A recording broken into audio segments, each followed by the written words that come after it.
A little early tonight. In case you're just joining us, we will show you highlights of the Buffalo-LA game a little later in the show.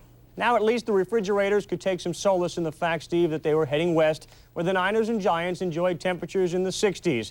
The Niners came in bickering. Offense down on the defense questioning the offense, and Ricky Watters wondering who in the world selected the NFC Pro Bowl team. His private agenda was to prove to them and the rest of the fans he belonged in the big game. Young, Taylor, 2 catches, 74 yards. Young spread it around real well, and he mixed it up too. Ricky Watters, this all on the first drive, all the way down inside the 1, which leads to Watters' first touchdown. 8 plays, 80 yards, 4.5 in. It's 6-0 as the point after was missed.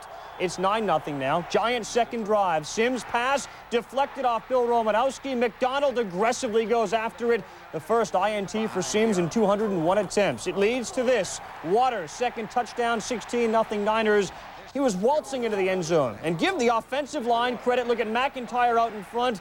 Watters, a 20-yard run, had 118 yards on the day. Hey, stay with what's working. Watters from 2 yards out. He scores again, waltzing in, 23-3 at the half. LT trying to build a dam to stop Watters. I don't think anything was going to stop him. His 4th touchdown of the day, the cutback variety. Ties the NFL playoff record. It is 30-3. Would he break the record? Well, from 2 yards out, he goes for number 5, and number 32 would get his 5th of the day. Hey, he couldn't wait to call Mom and tell her how successful he was. Meanwhile, on the other side of the field, LT making another call. He was calling it quits after 13 years. I think it's time for me to retire, and I think I deserve to retire. I think I do, and I'm calling it quits. Very appreciative of what the Giants have done for me, what the players have done for me, what the coaching staff has done for me, what the fans have done for me, and I'm very appreciative of what I've done for myself and for the game. More on the impact that LT had on the game a little later in the show. This is the worst playoff loss ever for the Giants, and don't overlook the Niners' D. Rodney Hampton held to 12 yards on 7 carries.